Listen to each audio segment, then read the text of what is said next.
Hello बच्चों, let's read this question. So this question says when an AC source of EMF is equal to E naught sin 100 pi t is connected across a circuit, the phase difference between the EMF E and the current I in the circuit is observed to be 5 by 4 ahead as shown in the diagram. If the circuit consists possibly only of RC, RL or LC in the series, find the relationship between the two element. आपको क्या बताना है, इन दो elements के बीच में आपको यहाँ पर रिलेशनशिप बताना है। ठीक है, ठीक है, रिलेशनशिप बतानी। तो देखिए बच्चों, इस क्वेश्चन का की कॉन्सेप्ट आप क्या लिख सकते हैं। The key concept of this question, इस क्वेश्चन का की कॉन्सेप्ट ना आपको आर और सी की वैल्यू बतानी है। ठीक है, फेज कांस्टेंट लिख लीजिए, फेज डिफरेंस लिख लीजिए। चलिए क्या लिख लीजिए, phase difference. This will be the key concept of this question. आपको फेज डिफरेंस तो बच्चों क्या कर रखा है, क्वेश्चन में गिवन कर रखा है। ठीक है, क्वेश्चन में देखिए हमें बता रखी है कि पॉसिबिलिटी क्या क्या है। आरसी सर्किट हो सकता है, आरएल सर्किट हो सकता है एंड एलसी सर्किट हो सकता है। ठीक है, अब हमें यहाँ पर इसके करस्पॉन्डिंग यहाँ पर ऑप्शंस क्या करने हैं, चूज करना है। ठीक है, ऑप्शंस में देख के पता चल रहा है कि आरसी या फिर आरएल सर्किट में से एक है। ठीक है, आपको गिवन करके एसी सोर्स, ठीक है, ये आपको गिवन करके E not sine omega T. ठीक है, एमएफ देखिए कितना गिवन करके, एमएफ की वैल्यू गिवन करके E naught times of sine of over 100 T के इक्वल गिवन कर रखा है। ऑलराइट, तो यहाँ से बच्चों देखिए आपका ओमेगा कितना आ रहा है, ओमेगा आपको यहाँ पर से 100 के इक्वल आ रहा है। ठीक है, ये फिक्स है। इस connect the phase difference between the EMF and the current is found to be observe किया है, कितना 5/4 एड आ रहा है। ऑलराइट, तो देखिए बच्चों आपको डायग्राम भी गिवन कर रखा है।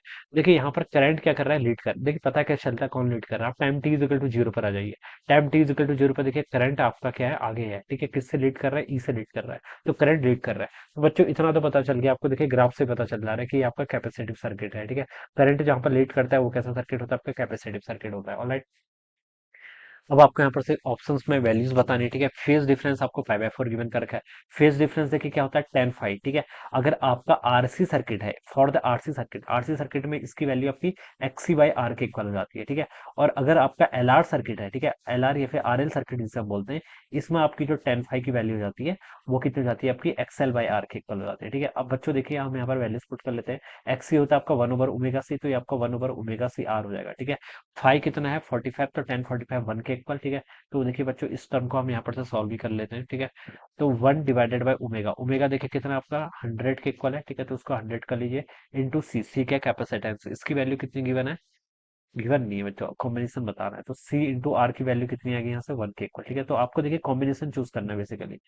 सी आर का ऐसा कौन सा कॉम्बिनेशन जिससे आपकी वैल्यू 1/100 के इक्वल है। ठीक है, एक कंडीशन आपकी ये बन गई। ठीक है, और दूसरा 10 फाइव। ठीक है, अगर यहाँ पर भी आपका फेज, अगर आपका एलआर सर्किट है, ठीक है, तो फेज डिफरेंस 5/4 है, 10 45 की वैल्यू 1 हो जाती है, तो एक्सएल बाई आर 1 के इक्वल होगा। ठीक है, एक्सएल कितना होता है आपका ओमेगा एल, तो ओमेगा एल की वैल्यू आपकी आर के इक्वल होनी चाहिए। ठीक है, ओमेगा अगेन आपको क्वेश्चन में गिवन कर रखा 100, तो इसको आप लिख लीजिए 100 किसके इक्वल होना चाहिए, आपका आर बाई एल के इक्वल होना चाहिए। This is my second condition. अब ये दो कंडीशन मैंने बना दी है। अब आर और एल का देखिए आप कोई भी कॉम्बिनेशन चूज कर लीजिए। ठीक है, जो इन कंडीशन को सेटिस्फाई करेंगे, इन दो इक्वेशन को, इस इक्वेशन को और इस इक्वेशन को, वो क्या होंगे, इसके करेक्ट आंसर होंगे। ठीक है, अब देखिए बच्चों गिवन कर रखा है, ए ऑप्शन से स्टार्ट करते हैं, चारों ऑप्शन चूज करने पड़ेंगे आपको। ठीक है, तो पहले ऑप्शन से स्टार्ट करते हैं, पहला आर और सी के लिए, तो ये वाली इक्वेशन लगेगी। ठीक है, जहां पर सी आर आ रहा है ना, और यहाँ पर आर एल आ रहा है, तो नीचे वाला एल आर के लिए। तो पहले वाले में सी और आर के करस्पॉन्डिंग कंडीशन दे रखी है। सी कितना है, 10 माइक्रोफेरेड। ठीक है, तो ए ऑप्शन से स्टार्ट कर रहा हूँ।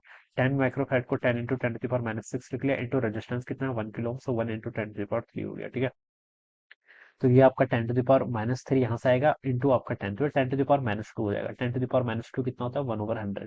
तो बच्चों देखिए ये तो पहले ही मैच कर गया, तो पहला ही ऑप्शन आपका ट्रू हो गया। ठीक है, पहला ऑप्शन आपका ट्रू हो गया। ठीक है, पहला ऑप्शन ट्रू हो गया। अब भी चलो सारे ऑप्शन चेक कर लेते हैं फिर। ठीक है, बी पर देखिए सी आर की वैल्यू देखिए, सी कितना है आपका 1 × 10⁻⁶ है, इंटू आपका आर, आर आपका 1 × 10⁻³ के इक्वल है। तो ये कितना आ रहा है आपका 10⁻³ यानी कि 1/1000। ये रॉन्ग हो जाएगा, 1/100 होना चाहिए ना कि 1000। तो इसलिए बी ऑप्शन आपका रॉन्ग हो गया। सी एल आर के करस्पॉन्डिंग है, तो ये वाला रिलेशन अप्लाई करेंगे। ठीक है, अब सी और डी के करस्पॉन्डिंग देखिए मैं आता हूँ। सी पर आपका क्या है, आर बाई एल का रेशियो, आर आपका कितना है 1000 यानी कि 1 किलो ओम्स के इक्वल है, एल कितना 10 हेनरी। ठीक है, तो ये तो आपका 100। ठीक है, आर आपका कितना आ रहा है बच्चों, 1000।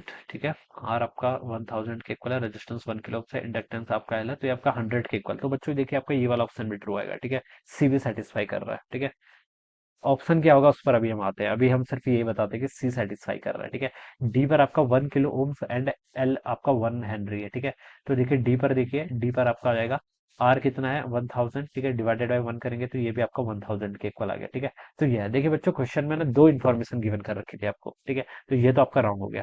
अब आपको ए और सी में से आपको चूज करना पड़ेगा क्या करेक्ट आंसर होगा, ठीक है। इसके लिए आपको ग्राफ का गिवन कर रखा है। ग्राफ से आपको क्या पता चला, सर्किट आपका आरसी सर्किट है। सर्किट क्या है, आरसी सर्किट है, एलआर सर्किट नहीं है। एलआर सर्किट होता तो वहां पर आपकी ई क्या करती है, आपकी लीड करती। लेकिन यहाँ पर क्या कर रहा है, आई लीड कर रहा है, आई इज लीडिंग, ठीक है। क्या लिख सकते हैं, आई इज लीडिंग। या फिर इसको ऐसे बोल सकते हैं कि जो आपका ईएमएफ है, ईएमएफ इज लैगिंग, ठीक है। आई लीड कर रहा है तो इससे ये हिंट मिल गई कि आपका आरसी सर्किट है, ठीक है। तो आपका ए वाला ऑप्शन ट्रू होना चाहिए। कौन सा ऑप्शन ट्रू होना चाहिए, ए ऑप्शन, ठीक है। कंडीशन तो आपके ए और सी दोनों सेटिस्फाई कर रहे हैं, लेकिन ग्राफ से हमें ये हिंट मिले कि आपका आरसी सर्किट है, तो इसलिए आपका ए ऑप्शन इसका मोस्ट अप्रोप्रिएट आंसर होना चाहिए, ठीक है। Option A will be the correct answer of this question, okay. तो ये इसका राइट आंसर हो जाएगा। तो I hope you all understood this concept. All the best and thank you so much.